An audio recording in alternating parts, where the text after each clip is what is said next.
একটা ছোট গ্রাম, চারপাশ ঘন জঙ্গলে ঢাকা। গ্রামের এক প্রান্তে ছিল একটা পরিত্যক্ত কুঁড়ে ঘর।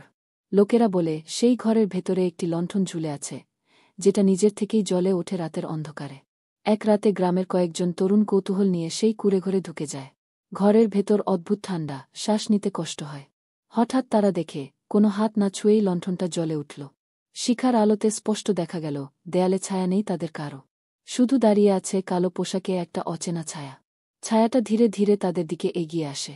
লণ্ঠনের আগুন হঠাৎ নীল হয়ে ওঠে, আর ছেলেগুলোর একজন হঠাৎ মাটিতে লুটিয়ে পড়ে। বাকিরা ভয়ে দরজার দিকে দৌড়ায়, কিন্তু দরজা যেনি বন্ধ হয়ে যায় নিজের থেকেই। তখন ছায়াটা ফিসফিস করে বলে, এই লণ্ঠন যে জ্বলে, সে আর ফিরে যায় না। তোমাদের একজন আমার হবে। চোখের সামনে লণ্ঠনের ভেতর সেই ছেলেটার দেহ ধোয়ার মতো টেনে নেয়। বাকিরা কোনোভাবে দরজা ভেঙে পালায়, কিন্তু সেদিনের পর থেকে সেই কুঁড়েঘরে প্রতিদিন রাতে লণ্ঠনটা জ্বলে ওঠে, আর দেয়ালে নতুন এক ছায়া যোগ হয়। হ্যালো বন্ধুরা, এরকম ভয়ঙ্কর ভিডিও দেখতে চ্যানেলটা সাবস্ক্রাইব করুন।